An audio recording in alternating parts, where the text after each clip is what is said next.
untuk membahas tentang pemahaman dan penerapan pengalaman budaya.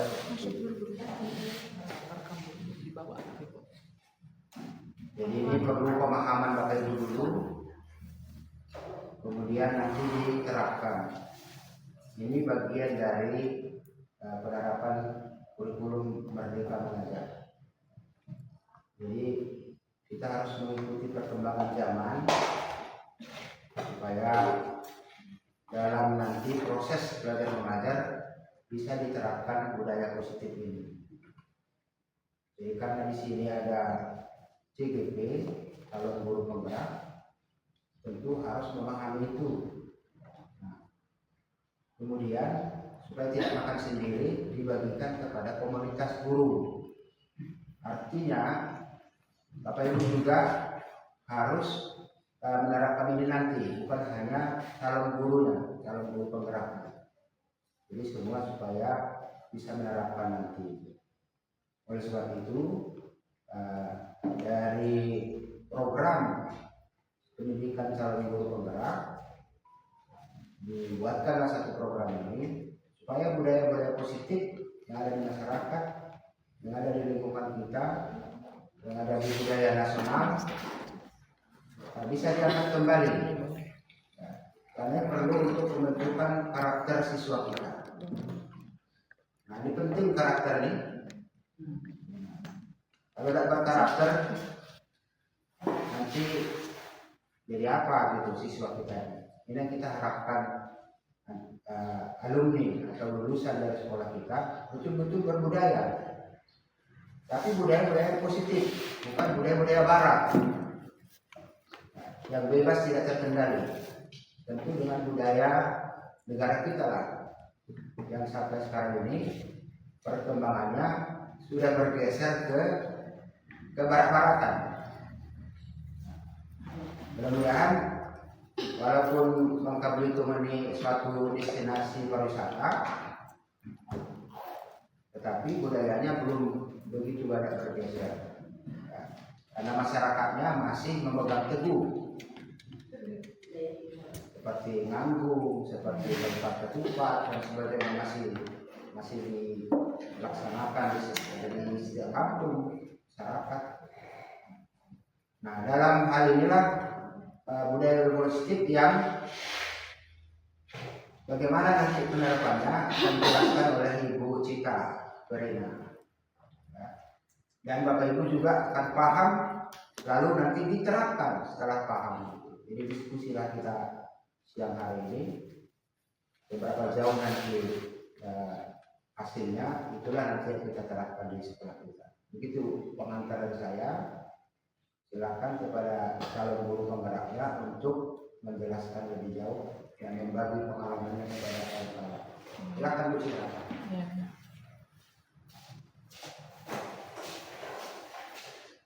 Assalamualaikum warahmatullahi wabarakatuh. Mohon izin ya, mohon izin Bapak Ibu. Dulunya kita sebutin dulu ya. Kalau saya beda tepuk-tepuk kok dia menang. Kalau saya bilang merah, Ibu membalas dengan biru. Kalau saya bilang biru, Ibu membalas dengan merah. Tapi kalau saya bilang warna, Ibu diem. Ya, ya. Tes merah, biru, biru, merah, merah, biru, warna. Luar biasa ya, fokus ya. Oke, masih fokus. Oke, saya sekali lagi saya mohon izin kepada Pak Kepala Sekolah Bapak Gufron, kepada Ibu Wakil Kesiswaan Bu Romaulina dan Ibu bagian kurikulum Ibu Emma. Saya mohon izin karena hari ini kita mati lampu ya, tidak direncanakan dan di luar kuasa saya juga. Tidak bisa saya nelfon PLN kan, ngapain gak nih mati lampu? Coba dihidupkan sekarang, nggak bisa. Jadi saya izin sudah menitipkan kepada Bu Femi presentasi hari ini. Silakan Bapak Ibu sambil lihat di HP-nya masing-masing, boleh. Sambil melihat sedikit penjelasan dari saya. Nah, hari ini kita akan membahas tentang budaya positif. Kira-kira sebelum saya mulai, ketika mendengar budaya positif, apa yang langsung terbesit di pikiran Bapak dengan Ibu? Boleh angkat tangannya? Ketika mendengar budaya silakan tulis.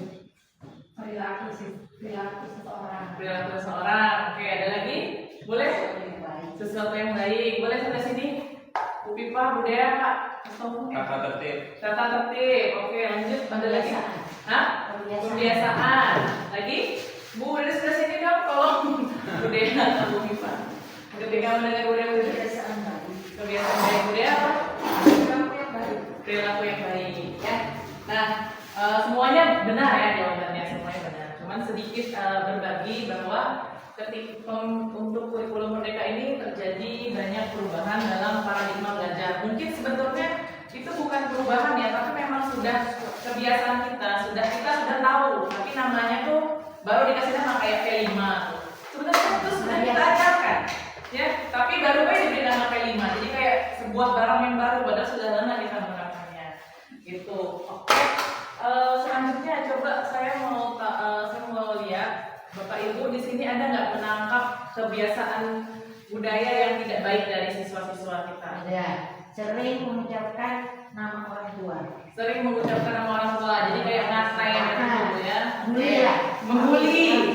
Membuli. Terus kalau misalkan di luar dari Pangkal Pinang atau Bangkal itu misalkan kayak berita terbaru ada murid melakukan kekerasan kepada gurunya sampai gurunya meninggal, ada murid yang melaporkan gurunya gitu kan karena cuma diingatkan misalkan sholat lah disuruh benar-benar tapi dianya marah ngadu ke polisi akhirnya gurunya kena pasal, kena penjara. Itu kan betapa mirisnya ya sistem pendidikan kita hari ini gitu. Nah, di sini dari program dari pemerintah kita berharap bahwa yang namanya budaya positif ini bisa membawa perubahan itu di kelas. Tentunya dengan kerjasama dari guru-guru yang menghadapi realita. Ya, kalau pemerintah kan dia kan cuma bikin peraturan, teori, tapi yang jadi garda terdepannya adalah guru-guru, ya, bukan pemerintah. Oke. Berikutnya, boleh Bu dibuka slide berikutnya. Inti budaya positif itu ada perubahan paradigma belajar, terus ada disiplin positif, lalu nanti kita belajar nilai-nilai kebajikan, lalu kita belajar kebutuhan dasar manusia, lalu ada motivasi perilaku manusia, lalu ada posisi kontrol guru dan mitos-mitosnya nanti, lalu ada keyakinan kelas, dan terakhir nanti kita belajar segitiga restitusi. Bagaimana cara kita menanggapi anak yang bermasalah dan berulang, mengubah kebiasaan dia itu dari yang buruk menjadi baik. Itu ya kan usaha kita. Waktu itu saya izin berbagi sedikit. Waktu itu kan ada pemateri, kebetulan pemateri kita ini orang yang memang membuat program ini. Nah, jadi itu kesempatan saya buat bertanya. Saya bilang gini kan kondisi, saya mau ngajar di SMA Pendos dan Tengah. Kalau kami adalah sekolah yang berisi anak-anak yang 90%-nya adalah anak-anak spesial pakai telur. Jadi kalau misalkan kita sudah menerapkan ini Bu, guru-guru kami itulah segala cara, dielus lah sudah, dikasih reward sudah, dibeginikan sudah. Tapi kalau pada dasarnya di rumahnya kan nggak bisa kita kontrol. Kalau di rumahnya seperti itu bagaimana kita? Kan gimana kita? Apa yang harus guru lakukan? Dengan bijaknya Ibu itu menjawab seperti ini. Ya, itulah Bu perjuangan guru-guru di belahan dunia manapun. Kalau murid itu sudah bagus, untuk apa ada guru? Dia bilang macam beli kataku. Jadi yang pasti berarti berarti kebagian lebih guru-guru spesial. Kalau misalkan sekolah lain tuh adalah 50, beda 20%, yang spesialnya kita nih alhamdulillah ya. Tapi semuanya alhamdulillah. Luar biasa. Tangan untuk guru yang mentor. Keren. Oke. Lanjut ya Bu, kita ke slide berikutnya ya. Pembelajaran dengan paradigma baru yang dirancangkan berdasarkan prinsip pembelajaran berdiferensiasi. Itu juga selaras dengan visi misi sekolah kita yang dipaparkan Pak Gultom ya, bahwa beliau itu ingin kita mengajar sesuai dengan gaya belajar murid. Jadi kalau bahasanya Bu Lina itu jangan hanya sama fokus juga, jangan hanya murid yang baca baik kita yang sudah bisa saja kita, tapi justru yang belum bisa itu yang harus kita didik juga. Gitu. Harus kita fokuskan juga. Istilahnya jangan ambil yang menedai kan, orang Bangka tuh. Ya, itulah yang membuat pendidikan kita jadi paradigmanya jadi berubah. Gitu. Kalau mungkin dulu hanya melihat satu murid saja, oh ini pintar terus yang disuruh, kalau terus yang diminta. Tapi tidak, kita melihatnya dari berbagai dimensi, ya. Oke, next slide. Nah, miskonsepsi tentang teori kontrol. Nah, di sini kan yang kita tahu selama ini adalah ketika kita di kelas, kita itu mengontrol kelas. Nah, yang kita tahu, guru itu bisa mengontrol murid. Padahal apakah bisa guru itu mengontrol murid? Coba saya tanya Bu Yuli, bisa tidak Bu Ibu mengontrol Buya misalkan? Buya jangan tidur. Bisa tidak? Sedikit-sedikit nanti kan ngulang lagi. Iya. Nanti ngulang lagi. Nah, berarti kan ya susah ya kita ngatur-ngatur benar kita pakai remote kan matikan gitu kan. Udah celah tidur, udah tidur lagi. Iya. Ilusi bahwa semua penguatan positif, efektif dan bermanfaat. Ilusi bahwa orang dewasa itu berhak memaksa. Ilusi bahwa kritik membuat rasa bersalah mampu menguatkan karakter. Nah, ini adalah selama ini yang saya alami itu ternyata salah gitu ya. Bahwa saya tuh bisa mengontrol murid di kelas, saya bisa mengatur mereka. Duduk, kerjakan tugas halaman sekian. Ternyata baru tinggal murid sebentar, nyala, berkreasi ya. Tertekan nggak sih kalau gitu? Iya, bener Bu, tertekan. Ya, kita lanjut Bu ya. Ke slide berikutnya. Nah, bagaimana kita mengubah paradigma stimulus respon ke pendekatan teori kontrol ya. Jadi kalau stimulus responnya kebutuhan kita sama, saya butuh anak-anak mendengarkan saya, anak butuh saya mendengarkan saya. Itu kan pertama. Tapi ternyata anak tuh juga butuh stimulus yang lain. Misalkan dia mau berkreasi, atau dia mau pembelajaran dengan video, atau dia mau menggunakan pembelajaran yang berbeda. Misalkan dia mau keluar, kayak mau kemana, ya. Tuh perbedaannya. Kita mencoba mengubah orang agar berpandangan sama dengan kita. Nah, ini kan udah bisa juga kan. Nah, kita sudah tahu nih ya, selama guru ini paham betul bahwa ini adalah hal yang tidak mungkin, yang mustahil dilakukan kecuali kita punya ilmu mengatur pikiran orang lain ya, ilmu dukun. Oke, nah akhirnya itulah yang menghadirkan disiplin positif adalah pendekatan yang bertujuan untuk meningkatkan kesadaran dan memberdayakan peserta didik tanpa menggunakan hadiah, ancaman atau hukuman. Apa baik hadiah, ancaman atau hukuman. Jadi mereka bukan karena dari luar motivasinya. Misalkan Bu Rasima sering ngasih coklat, misal dong, walaupun ibu emang suka semua. Misalkan pernah macam ini biar dia kasih coklat kayak Bu Rasima macam itu misalkan. Atau mungkin dulu pernah ngeliat ya di sekolah-sekolah tuh ada pakai bintang ya.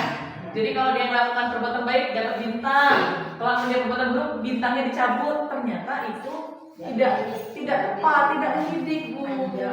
Iya, itu menyebabkan dia termotivasinya dari luar. Jadi motivasi dia itu dari luar, bukan dari dalam diri dia. Sementara dari budaya positif ini, disiplin positif ini maunya anak tuh tergerak dengan izin Bapak Ibu. Sebelumnya kita sedikit dulu ya. Kalau saya biru, beda tepuk-tepuk kok dia menang. Kalau saya bilang merah, Ibu membalas dengan biru. Kalau saya bilang biru, Ibu membalas dengan merah. Tapi kalau saya bilang warna, Ibu diem. Ya.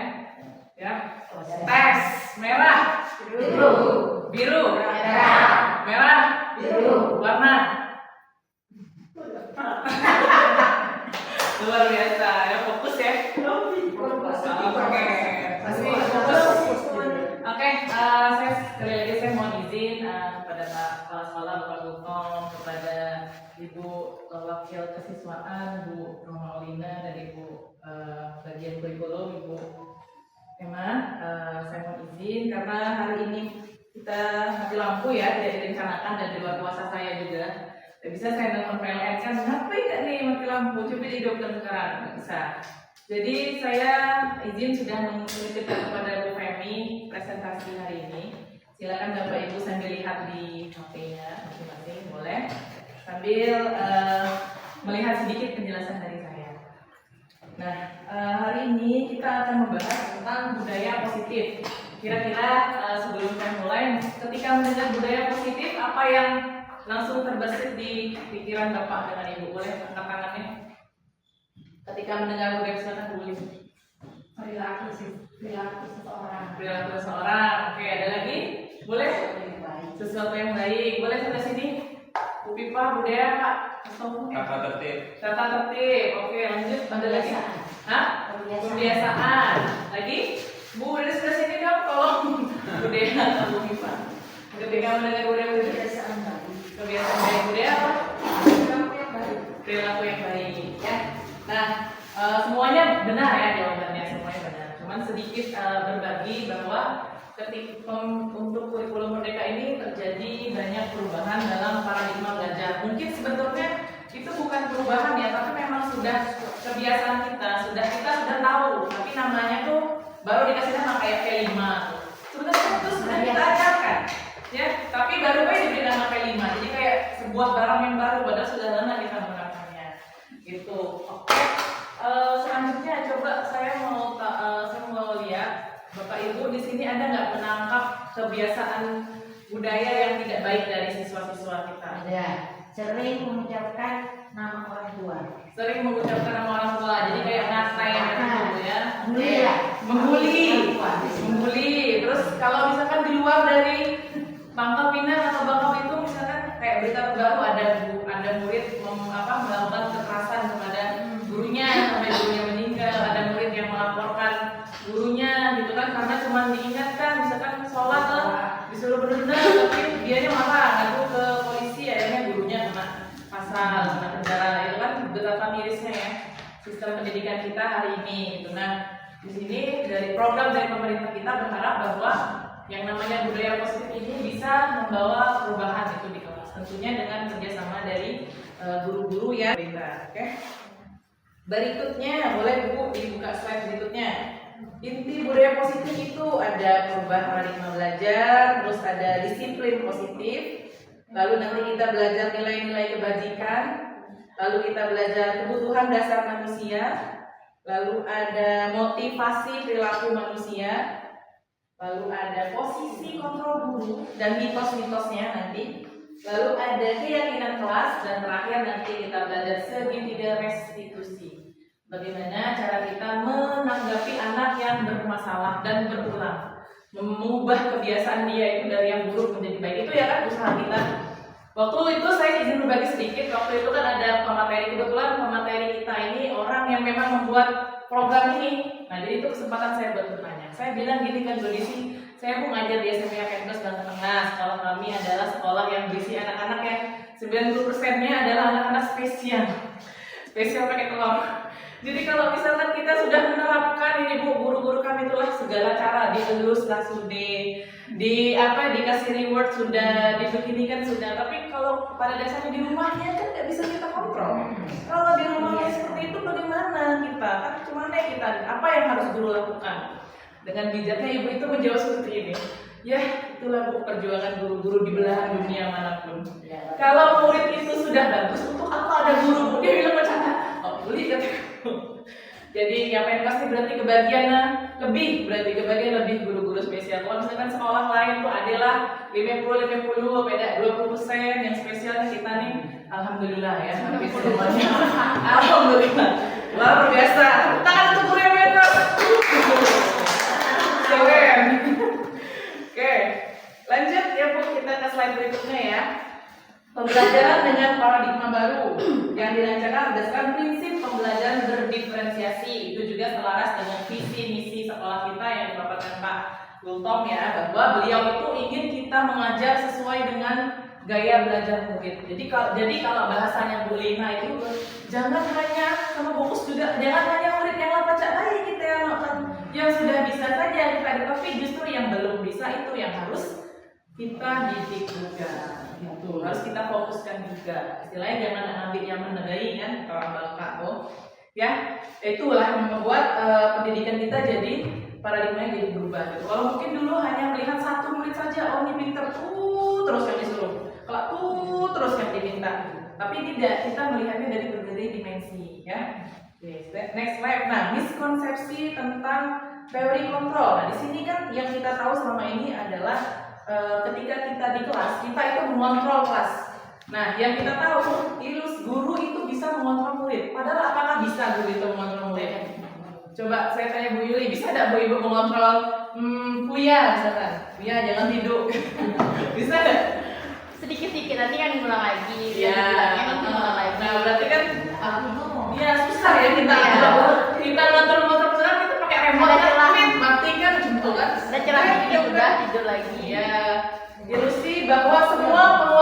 positif, efektif, dan bermanfaat. Ilusi bahwa orang dewasa itu berhak memaksa. Ilusi bahwa kritik membuat rasa bersalah mampu menguatkan karakter. Nah, ini adalah selama ini yang saya alami itu ternyata salah gitu ya. Bahwa saya tuh bisa mengontrol murid di kelas, saya bisa mengatur mereka. Duduk.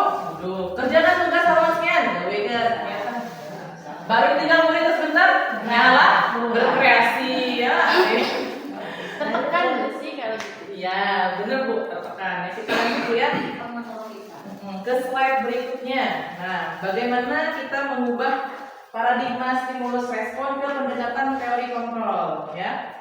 Jadi kalau stimulus responnya kebutuhan kita sama. Saya butuh anak-anak mendengarkan saya, anak butuh saya mendengarkan saya. Itu kan pertama. Tapi ternyata anak tuh juga butuh stimulus yang lain. Misalkan dia mau berkreasi, atau dia mau pembelajaran dengan video, atau dia mau menggunakan pembelajaran yang berbeda, misalkan dia mau keluar kayak mau kemana, ya, tuh perbedaannya.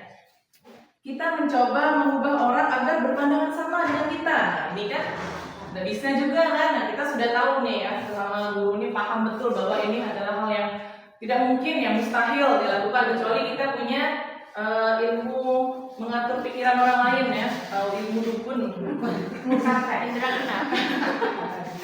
Oke, nah akhirnya itulah yang menghadirkan disiplin positif adalah pendekatan yang bertujuan untuk meningkatkan kesadaran dan memberdayakan peserta didik tanpa menggunakan hadiah, ancaman atau hukuman. Apa baik hadiah, ancaman atau hukuman? Jadi mereka bukan karena dari luar motivasinya. Misalkan Bu Rasima sering ngasih coklat, misal dong, walaupun ibu emang udah semua. Misalkan pernah nggak macam ini biar aku dikasih coklat kayak Bu Rasima macam itu misalkan. Atau mungkin dulu pernah ngeliat ya di sekolah-sekolah tuh ada pakai bintang ya. Jadi kalau dia melakukan perbuatan baik dapat bintang, kalau dia perbuatan buruk bintangnya dicabut. Ternyata itu tidak tepat, tidak mendidik Bu. Iya, itu menyebabkan dia termotivasinya dari luar.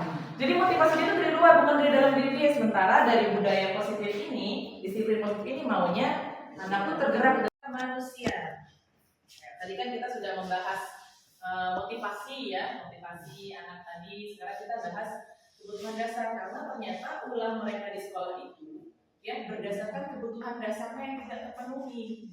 Ya, jadi segala hal yang kita lakukan untuk memenuhi keinginan kita di rumah tuh tidak dapat atau di tempat lain tidak dapat. Dan dia sampailah ke sekolah dengan kondisi dia yang tidak lengkap kebutuhan kasih sayangnya dan akhirnya bikin ulah di sekolah yang repot. Luar biasa guru, bukan sekali lagi Pak Guru. Luar biasa. Nah, jadi ada 5 kebutuhan dasar manusia itu. Yang pertama bertahan hidup ya, makanan, pakaian, tempat tinggal, keamanan dan kesehatan. Apakah dia sudah mendapatkan semua itu di rumah? Sudah mendapatkan makanan, sudah mendapatkan pakaian yang layak, tempat tinggal yang layak. Yang kedua, kasih sayang. Apakah dia mendapat kasih sayang yang cukup di rumah? Atau kedua orang tuanya sedang bermasalah, atau ibunya sibuk ngurusin adiknya, dan sebagainya. Penguasaan atau harga diri. Nah, pernah tidak dia mendapatkan pujian gitu di rumah? Cukup tidak dia dapat pujian? Ya, jadi kan dia di sekolah jadi kayak membuli gitu. Kita kan anak-anak yang dominan ya, kayak saya aja tuh Frankie gitu kan, dia sering ngebully kawannya. Nah, itu jangan-jangan dia tuh tidak dapat penguasaan atau harga diri. Dia tidak pernah dibilang, oh kami bagus nak lah, hebat kami, macam itu. Tidak pernah dia mendengar hal itu. Jadi dia mencari sendiri dengan dia nyenggol lawannya kayak gitu. Apa kebebasan? Nah, memiliki pilihan dan mencoba hal baru. Dia tidak bebas, selama ini dia terkekang. Di rumahnya diatur. Tidak boleh nih, tidak boleh nih, tidak boleh kali, tidak boleh makan mie, tidak boleh berjajan, tidak boleh tuh. Akhirnya ke sekolah, dia sesuka hatinya. Dia di sekolah tidur, setelah perutnya jadinya. Dan kesenangan, atau dia tipe anak yang di rumah tuh kebutuhan kesenangannya tidak dapat. Di rumah tidak boleh main, atau di rumah tidak punya teman main, atau di rumahnya bantuin ibunya di pasar, bantu ibunya berjualan, ya.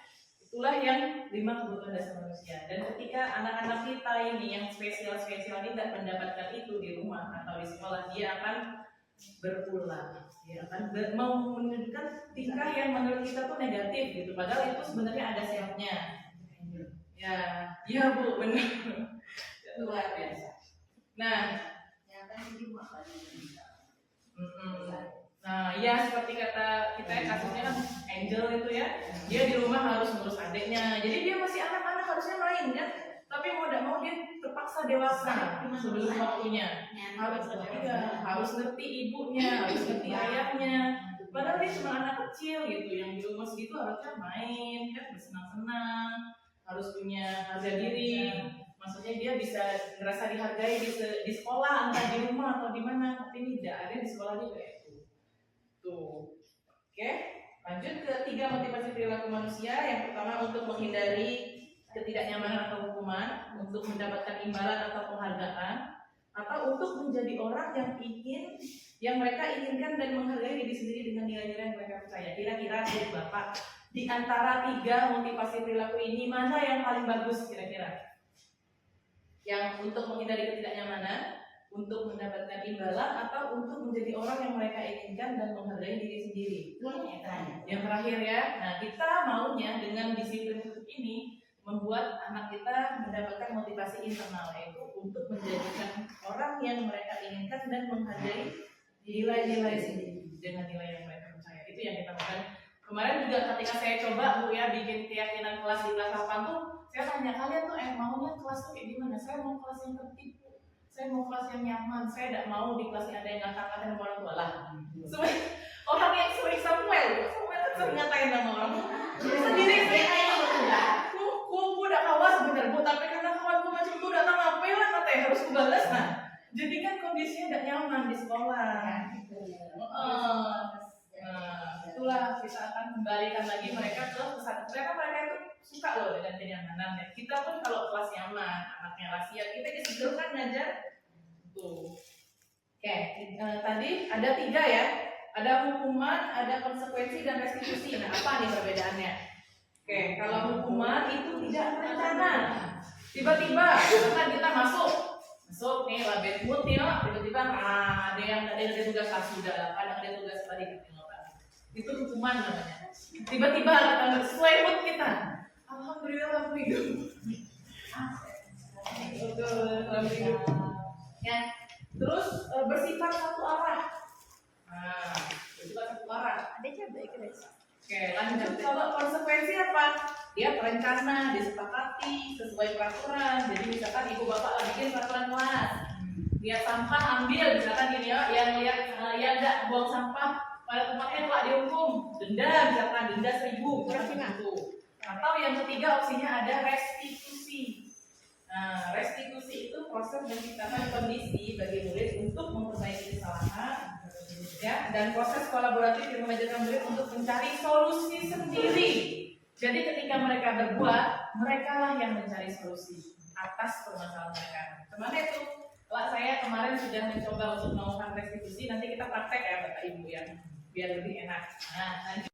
5 posisi kontrol guru, ada penghukum, pembuat yang salah, teman, pemantau, dan manajer. Saat saya merefleksikan ini, saya merasa bahwa saya adalah penghukum, dipadukan dengan teman sedikit. Saya udah beda nih, kira-kira bagus teman ya, kira-kira teman ini bagus, ternyata salah ya Bapak Ibunya. Salah kalau kita dengan guru itu menjadi seperti teman itu salah. Ya, kita lihat kenapa ya. Oke, yang pertama, ini kasusnya siswa tidak memakai atribut lengkap saat upacara bendera. Jika kita adalah seorang guru yang memiliki posisi kontrol penghukum, kita akan memberikan stimulus hormat penuh pada bendera selama 1 jam. Itu kalau penghukum. Ya, tadi insidental, mendadak, langsung tiba-tiba berdasarkan mood guru. Kalau mood guru tengah happy, mungkin habis gajian kan, ada beda tengah hari ini, ibu kelas senang dan happy. Tapi tengah mood gajian,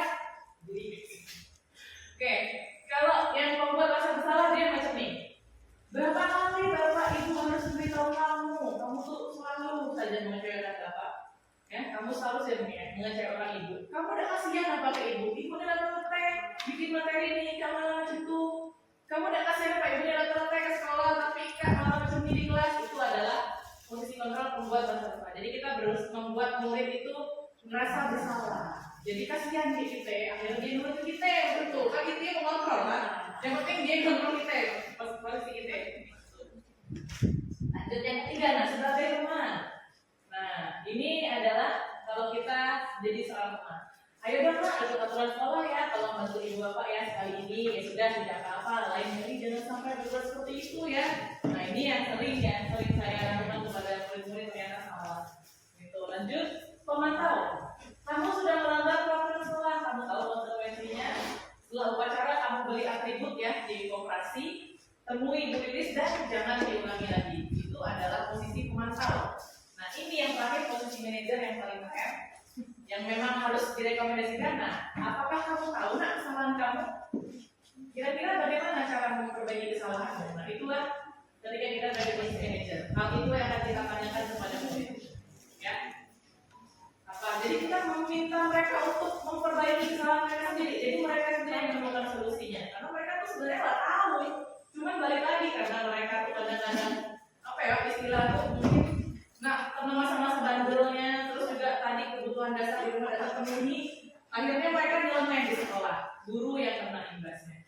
Ya, jadi kita menanyakan. Karena kalau bisa kita tanya dia tahu. Ya bu, udah pakai atribut upacara hari ini. Kemana cara kamu memiliki buku baca belian yang baru? Wah, orang tidak jawab sendiri.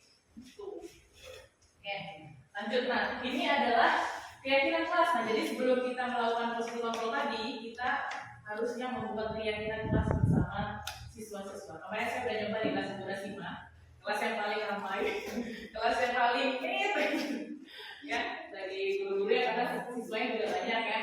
Ini adalah prinsip atau nilai-nilai dasar yang disepakati bersama oleh guru dan siswa untuk menciptakan lingkungan belajar yang positif. Nah ini nanti tahun depan boleh nih kita terapkan. Lanjut, pembentukan keyakinan kelas berupa pernyataan universal dibuat dalam pernyataan positif sedikit saja agar mudah diingat, sesuai dengan kondisi kelas dan sekolah sehingga mudah diterapkan dan semua warga sekolah atau warga kelas dilibatkan saat membuat keyakinan kelas. Jadi yang membuat itu murid dan guru dan akan disepakati bersama dengan tanda tangan. Saya izin ya kasih video tentang praktek saya kemarin di kelas 8. Boleh?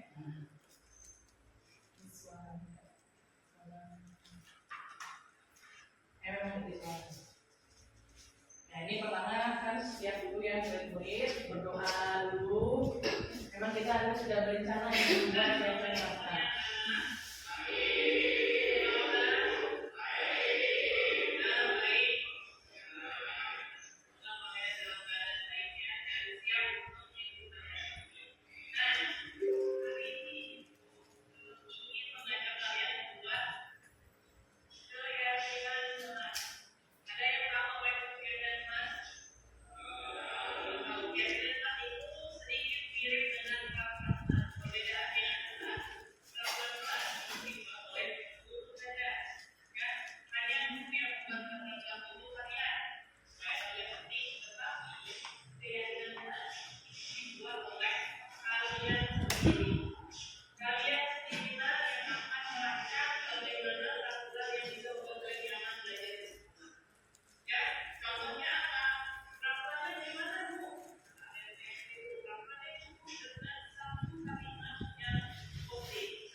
Saya bandingkan kemarin sempat pinjam buku Femi ya, minta buku Femi.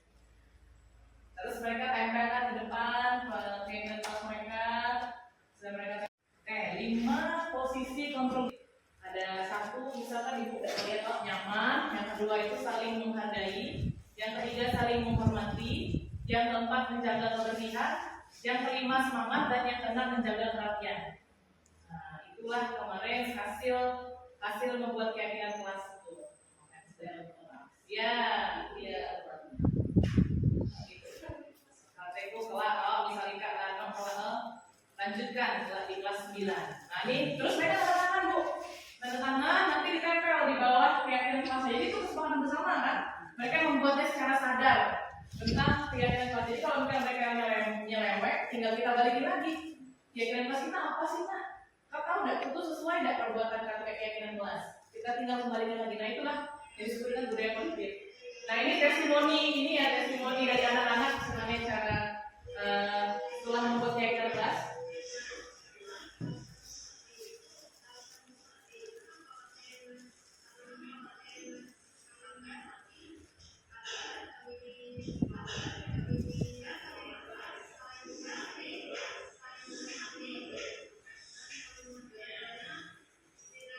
Adalah tadi kan sudah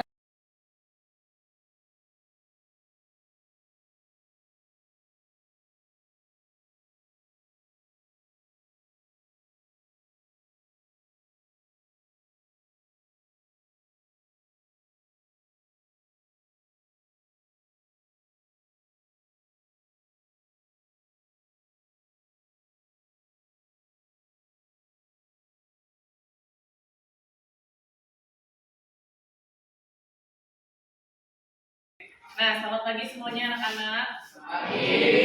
Apa kabar? Benar, baik. Semoga kalian dalam keadaan baik ya dan siap untuk mengikuti pelajaran hari ini. Nah, hari ini Ibu ingin mengajak kalian membuat keyakinan kelas. Ada yang tahu apa itu keyakinan kelas? Tahu. Keyakinan kelas itu sedikit mirip dengan peraturan kelas. Perbedaannya adalah peraturan kelas itu dibuat oleh guru saja, ya. Hanya guru yang membuat peraturan kelas untuk kalian supaya kalian tertib. Tetapi keyakinan kelas itu dibuat oleh kalian sendiri. Kalian sendirilah yang akan merancang bagaimana peraturan yang bisa membuat kalian nyaman belajar di sekolah. Ya, contohnya apa? Peraturannya bagaimana, Bu? Misalkan ada yang bertanya seperti itu. Peraturannya cukup dengan satu kalimat yang positif. Misalkan apa kalimat positif yang bikin sekolah kita jadi nyaman? Apa contohnya? Apa? Tenang, boleh. Terus apa lagi? Nyaman. Terus buang sampah pada tempatnya. Terus apa lagi? Hah? Kalau ada yang suka saling ngata-ngata tuh berarti harusnya apa keyakinan kelasnya? Saling menghargai, saling menghormati. Itu apa lagi? Supaya kalau belajar lesu-lesu, keyakinan kelasnya harus apa ya? Semangat. Nah, ya. Nah, jadi Ibu akan membagikan sticky notes ini kepada kalian. Kalian tuliskan, ya. Kalian tuliskan keyakinan kelas yang kalian inginkan dari diri kalian. Boleh, kalian bisa pilih tadi yang disebutkan tadi, boleh, ya.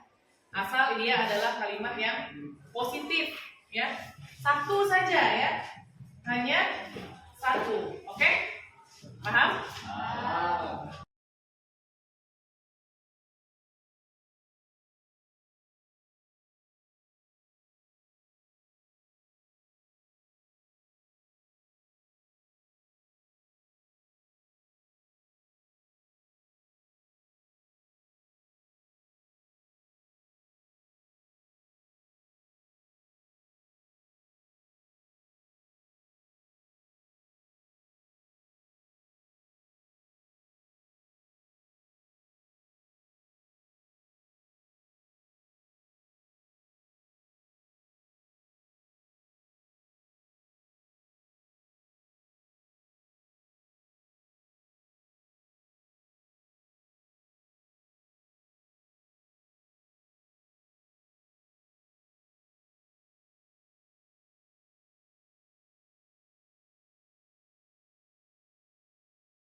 Aurelia Wijaya. Saya dari kelas 8 di sini. Tujuan saya menulis keyakinan kelas 8 itu saling menghormati. Karena kalau saya menulis saling menghormati agar kami di sekolah, agar kami di kelas saling menghormati dan saling menghargai sama. Contohnya tidak mengatai nama orang tua dan saling toleransi. Terima kasih. Saya Dharma Lukas Tijo dari Kasapan. Saya ingin menyampaikan keyakinan saya di Kasapan, yaitu menjaga kerapian. Maksud dari menjaga kerapian adalah misalnya kita berpakaian harus rapi dan berarti melengkap seperti dasi, ikat pinggang dan lain sebagainya. Dan kedua, kita membasuh rambut. Menurut saya, menggunting rambut secara sembarangan itu tidak melanggar undang-undang yang ada di Undang-Undang Indonesia, karena melanggar hak atau kewajiban dari murid untuk menggunting rambutnya sendiri. Boleh panjang, tapi maksud saya itu dirapikan seperti di sisi ke samping, atau bisa agak digunting sedikit poninya agar tidak mengganggu pelajaran. Selesai. Terima kasih. Perkenalkan, nama saya Samuel dari kelas 8. Di sini saya akan jelaskan tentang keyakinan kelas 8.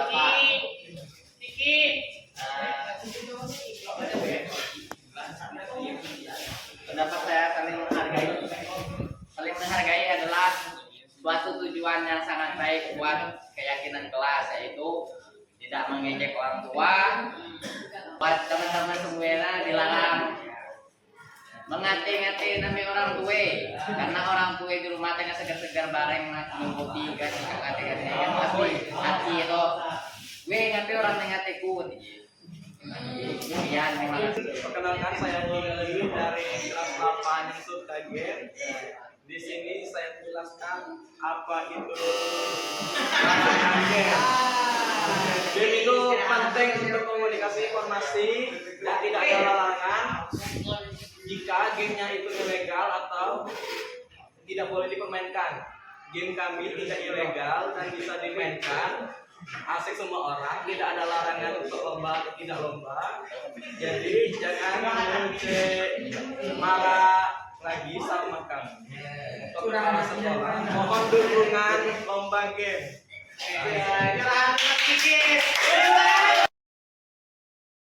Kita bahas tentang posisi kontrol. Yang ini manajer Bu ya, khususnya di manajer ini kita menerapkan yang namanya segitiga restitusi. Nah, sebuah proses dialog yang dijalankan oleh guru agar dapat menghasilkan murid yang mandiri dan bertanggung jawab. Yaitu yang pertama, kita harus menstabilkan identitasnya, menanyakan keyakinannya, memvalidasi tindakannya yang salah. Ya.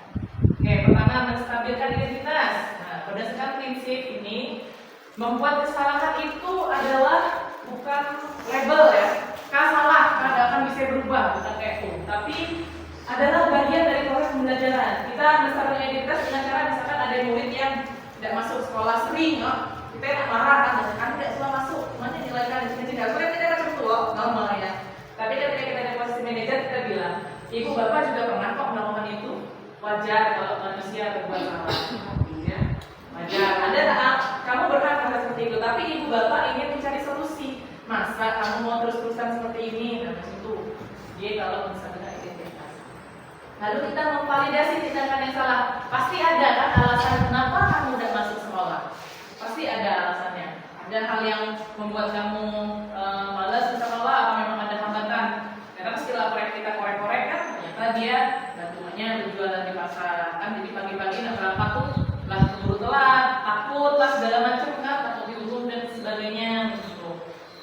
Lanjut kita menanyakan keyakinan. Nah, apakah keyakinan kelas kita, keyakinan yang tadi kita buat? Nah, keyakinan kelas kita apa? Saling menghargai. Misalkan kan termasuk kalau hadir kelas kita menghargai guru, ada menghargai guru, menghargai peraturan sekolah. Oke. Atau kamu tuh sebenarnya ingin menjadi orang yang seperti apa? Nah, di keyakinan kelas tadi kita menanyakan apa yang kamu yakini. Ini contoh ya, saya minta tolong sama Rafael kemarin untuk bikin video tentang penerapan segitiga restitusi. Jadi ceritanya tentang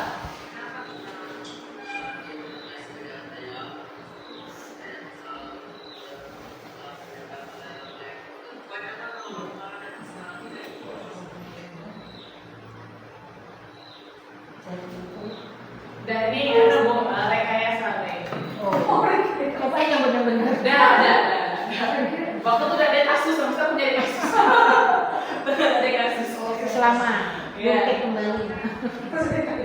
Boleh diterapkan ini kan. Oh, boleh ya, rekayasa.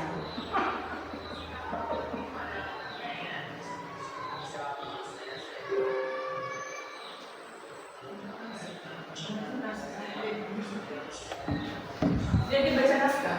Apalagi udah baca kan disuruh hafal teks banyak itu di Hafal. Iya. Iya, betul.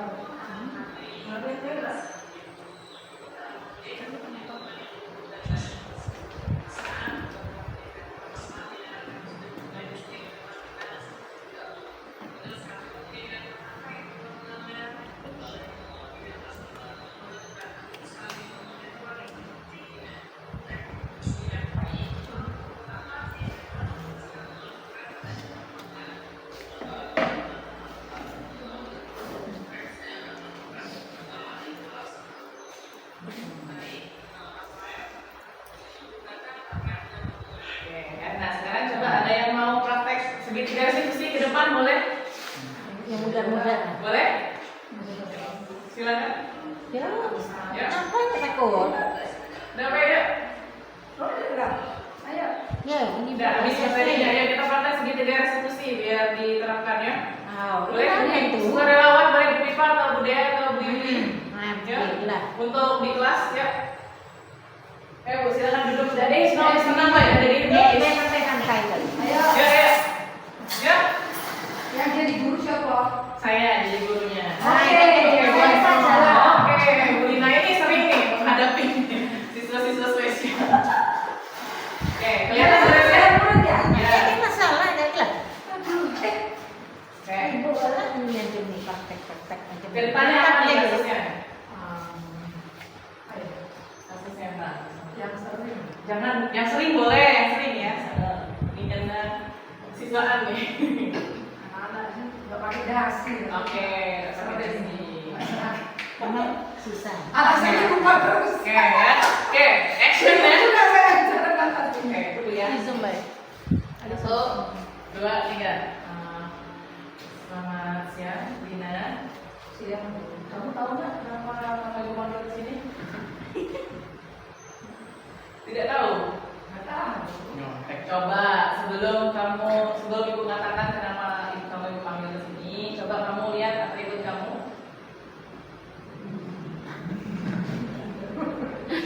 Sekarang sudah tahu kenapa Ibu panggil? Kamu ingat kamu selama kita berapa bulan sekolah ya? 3 bulan sekolah sudah berapa kali ya hal tersebut kamu ulangi?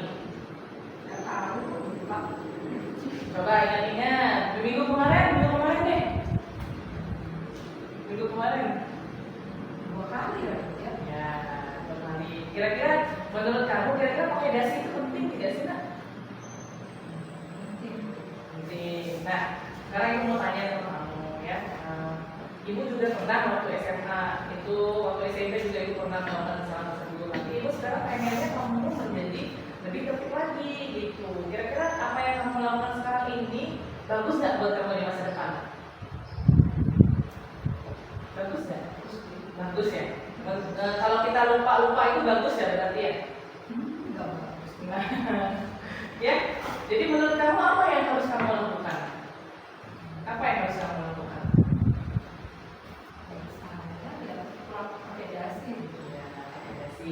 Sekarang hambatan kamu, kenapa sih kamu bisa tinggal terus dengan dasi secara berulang-ulang? Kenapa ya?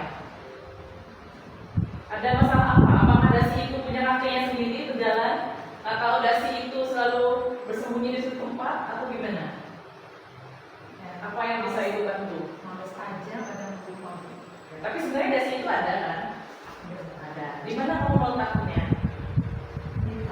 Di tas. Sekarang bawa tidak? Nah, berarti solusinya apa ke depannya? Saya pakai. Iya. Menurut kamu kalau kamu pakai dasi terus setiap hari Senin dan kamu ikut kelas sekolah itu bagus nggak untuk kamu di masa depan nanti? Menurut kamu kalau misalkan kamu itu nggak pakai dasi itu bagus nggak buat sesuai nggak dengan keyakinan kelas kita atau keyakinan sekolah kita? Ya. Yang kita katakan hari kemarin loh, sesuai nggak? Ya, sesuai. Kalau kita nggak pakai dasi sesuai nggak? Tidak sesuai. Tidak sesuai. Jadi yang sesuai itu harusnya pakai dasi. Dan dari rumah. Oke, Lina, kamu keren banget hari ini sudah mau merestitusi dan kamu juga sudah tahu permasalahan kamu. Ibu harap ke depannya Lina tidak akan mengulangi itu lagi ya. Janji sama ibu, janji sama dirimu sendiri yang paling penting. Oke, terima kasih Lina, silakan kembali ke kelas. Yang lain pun. Ya kan gitu. Ya, contoh segitiga resiko. Ada lagi yang mau coba boleh? Boleh mau Ini yang praktek? muda-mudanya petak-petak. Bu, jangan muda-muda terus ya, Bu. Nggak Oh, mau. biasa. Weh. Ketawa. Udah pemilu lah gaulnya. Yang film pengalaman. Cepecol. Masa nih bilang sore mak. Kalau ibu ngakak kok itu ujungnya lambat kok. Oke. Ada yang mau coba sekali lagi, satu lagi deh. Sukarelawan. Bilang. Ya. Ayo. Boleh? Yuk, ya. Apa yang Bu kita Pipa. ngomong? Bu Pipa, Pak Budaya, yuk. Yang sering menghadapi kasus di kelas nih. Untuk menerapkan segitiga restitusi. Cuman ya, kira-kira menurut Bapak Ibu, apakah bisa kita terapkan segitiga restitusi di kelas? Bisa. Bisa. Coba minta pendapatnya boleh Bu Pipa. Menurut Bu Pipa, bagaimana pendapat Bu Pipa tentang segitiga restitusi tadi? Kira-kira bisa nggak, kondusif nggak diterapkan di kelas? Atau udah bisa nggak kayaknya kondisi kita macam ini? Ya. Atau macam tuh? Bisa. Coba. Coba Pipa, ada pendapat Bu Pipa, Budaya, Bu Yuti, saya minta pendapatnya. Boleh? Ano, beres kalau arahin ke Bu Pipa kamera. Tablet. Mana tablet?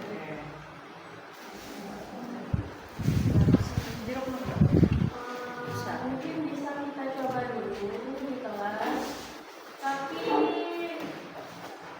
apa siswanya kan tak bisa dilakukan itu buat, cuman kita coba. Ya, coba ya. We Untuk must try to our students. wes. Ya. Tidak coba, bukan kamu. Dan juga ada Coba. khusus bahasa Inggris. Khusus bahasa Inggris. Ketika yang kelas 8 itu naik ke kelas 9, mereka akan 100% use English language. Nah, berarti nanti apa namanya tadi? Segitiga restitusi. Iya, segitiga restitusinya dari Miss menggunakan bahasa Inggris. Keren ya. Good ya, Mrs. Hafifah. Miss Hafifah, you are so great ya. I hope that you can make your class become more diligent student. Ya, menjadi murid yang lebih rajin ya. Lebih adab dan ahlaknya lebih baik. Oke. Sudah minta pendapat Budaya. Budaya apa Bu Yuli dulu nih? Bu Yuli silakan. Bu tolong di shot ke Bu Yuli biar kelihatan bulu badainya. Bulu badai manja, bulu badai yang manja. Tapi kalau misalkan di pelajaran PJOKasi lebih, kalau misalkan kita ke materi tadi itu, yang materi yang katanya sesuai tapi yang dadakan lebih dadakan. Kalau PJOK kan mungkin kalau di kelas itu kan sumpah atau gimana, jadi sering kalau mau keluar gitu. Iya. Kan tapi ada juga materi Bu, enggak ada praktek juga. Misalnya ibarat kata materi 30%. Tapi mereka sukanya di luar. Tapi aku kalau misalkan mau main bola praktek basket nggak enak kalau di suasana terus. Nggak ada yang tidak enak. Kadang ya, Yuli SMP yang main ke SD tuh sama ya olahraga. Jadi lapangan tuh setengah-setengah. Jadi macam ini kan solusi ya. Kita jadwal orang. Jadi jadwal mereka itu hari apa? Jadi kita selain hari itu Ketemu tuh jadwal gitu. pasti ada yang kan. Nggak dia ketemu saya ekstra. Nah kalau pagi itu kan biasanya olahraga pagi. Jadi kalau kami olahraga itu lapangan tuh dibagi dua. Banyak sekali Setengah nih SD, setengah SMP, tapi tidak beraturan orang ujung-ujung lah gabung gitu di SMP. Sebenarnya mereka cik belajar sama-sama. Ring basket itu kan satuan untuk SD, satuan untuk SMP kan nggak bisa gitu. Seharusnya kan Kebetulan kita jadi Memanfaatkan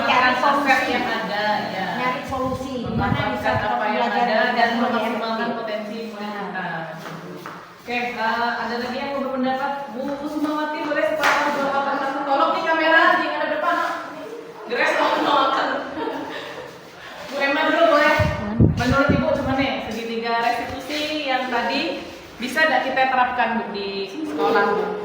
Yang ini tadi, nah boleh kan? Yang ini tadi boleh, bisakah kita terapkan di sekolah untuk menghadapi murid-murid yang sedang bermasalah tadi kan? Posisi control manager tadi bisa nggak kita terapkan? Jadi kita bersabika identitasnya dulu, terus baru kita memvalidasi tindakannya yang salah dulu, atau menanyakan keyakinan sehingga terciptalah murid yang yang muncul kesadaran dalam dirinya sendiri, bertanggung jawab ya benar. Jadi step yang pertama tadi tentu saja kita membuat keyakinan kelas. Kita membuat keyakinan kelas dengan siswa. Itu bisa dicoba di tahun ajaran baru ya, karena dia penghujungnya. Coba, ini keyakinan kelas kita apa gitu. Kalau ada yang nyeleweng, kita kembalikan lagi ke keyakinan kelasnya. Cuman ya menurut Bu Emma, kira-kira bisa tidak begitu diterapkan di sekolah? Sebenarnya hal yang seperti ini itu sudah lama, cuma dalam nama yang berbeda. Kalau dulu mungkin namanya apa, kalau sekarang kan masih kita restitusi kan. Kita dalam memanage anak itu memang tidak namanya manage ya. Namanya apa ini namanya ya guru dengan kualitas dan namanya. Sekarang namanya manajer, misalnya guru itu sebagai manajer sekarang ya. Jadi menurut saya setahu saya selama ini memang sudah dilaksanakan oleh guru dalam melakukan validasi tindakan yang salah ya. Anak dipanggil dengan baik, menanyakan kenapa, apa alasannya, kemudian bagaimana nanti ke depannya bagaimana. Itu sudah lama dilakukan oleh guru dengan nama yang berbeda saja. Oke, terakhir Pak Somo boleh komentar? Nggak ada. Nggak ada. Kira-kira Bapak menurut pendapat Bapak gimana ya? Di negara restitusi ini bisa nggak gitu dipakai di sana? Bisa diterapkan di. Bisa. Atau sudah lama Bapak menerapkannya? Cuman baru tahu kalau ini namanya ternyata ada namanya ternyata bisa terapkan. Ya, Ganti nama aja. ganti nama. Jadi Jadi bukan barang baru Bu ya? dia mulai disulap lagi yang Lagu lama kaset baru. Lagu lama kaset baru. Kalau kaset tidak pakai lagi sekarang pakai ini. Oke. Baik, Bapak Ibu, terima kasih. Oh iya, ada satu lagi saya minta tolong nanti saya kasih kuesioner ya. Saya titipkan kepada Bu Femi, nanti tolong Bu Femi kalau dulu ya. Untuk diisi supaya nanti bisa jadi bahan masukan untuk saya ke depannya. Oke, nanti dari Grace ya, tolong kirim ke Bu Femi ya Grace-nya. Oke, mungkin itu saja hari ini apa yang bisa saya bagi kepada Bapak dan Ibu. Saya mohon maaf ya jika masih banyak ketidaksempurnaan di sana dan di sini, dan juga tadi mati lampu juga. Saya mohon maaf yang sebesar-besarnya jika ada salah kata, salah ucap, dan saya ucapkan terima kasih atas kesempatan dan sudah disediakan oleh Bapak dan Ibu guru yang saya berharap dan saya yakin SMP Adventures ini merupakan isinya adalah guru-guru yang terpilih. Guru-guru yang terpilih dari sekian banyak guru ditempatkan di sini untuk mendidik anak-anak Adventures. Dan semoga apa yang kita lakukan hari ini nanti bermanfaat buat kita kelak sampai akhirat. Amin. Ya, saya tutup dengan mengucapkan hamdalah dan doa penutup majelis. Oke, sekian dari saya. Wassalamualaikum warahmatullahi wabarakatuh. Saya kembalikan ke Pak Gultom.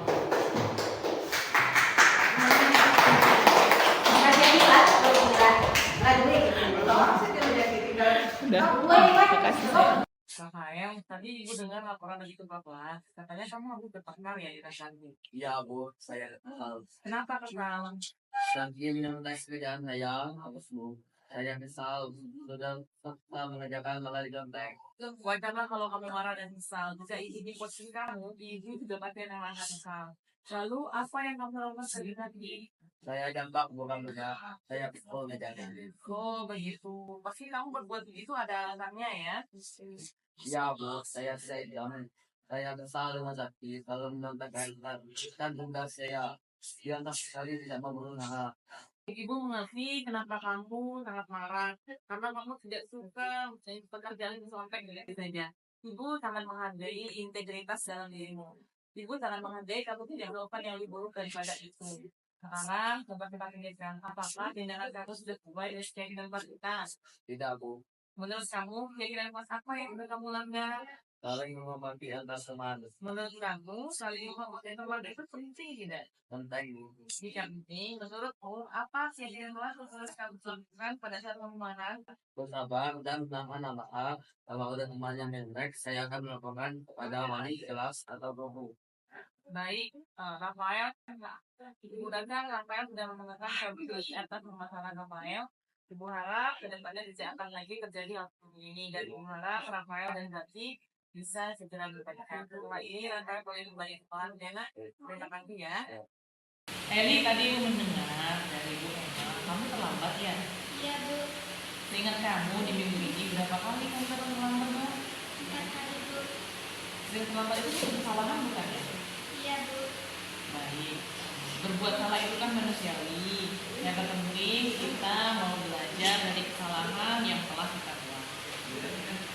Citra sering terlambat pasti ada alasannya kan? Kenapa? Karena saya rela, Bu, membantu Ibu berjualan di pasar. Jadi kurang tidur, Bu. Jadi menurutmu kamu terlambat karena membantu ibu? Tidak, Bu. Lalu karena apa? Saya tidak mengatur waktu dengan baik, Bu. Kamu tahu nggak keyakinan kelas yang sudah kita sepakati bersama? Terlambat datang sekolah sesuai tidak ya dengan keyakinan kelas kita? Tidak, Bu. Menurut kamu keyakinan kelas apa yang sudah kamu langgar? Disiplin, Bu. Menurut kamu disiplin itu penting tidak ya? Penting kalau bisa membuat saya jadi pelajar bertanggung jawab dan menghargai dan mengatur waktu saya. Tentu saja penting kita dapat menghargai orang yang ada di sekitar kita dan kita juga dapat melatih rasa kepedulian. Ya, Bu, saya menyesal saya sering terlambat. Saya minta maaf, Bu. Menurut kamu apa yang harus kamu lakukan agar kamu tidak terlambat lagi? Saya akan mengatur waktu saya membantu Ibu sehingga bisa datang ke sekolah tepat waktu. Baik Kelly, kamu sudah menemukan solusinya dan ibu akan bekerja sama dengan orang tua kamu agar kamu tidak terlambat lagi datang ke sekolah. Benar? Ya, kamu janji dengan ibu yang tidak terlambat lagi ke sekolah ya. Baik Kelly, sekarang boleh kembali ke kelas ya. Saya Rafael dari kelas 7. Saya senang berdiskusi dengan ibu guru. Saya dapat menemukan solusi atas permasalahan saya. Saya juga bisa melatih amarah dan bersabar. Saya harus banyak belajar menghormati teman. Terima kasih. Yang saya Eni sampai dari kelas 7. Saya senang berdiskusi dengan Ibu. Saya akhirnya menemukan solusi atas kesalahan saya.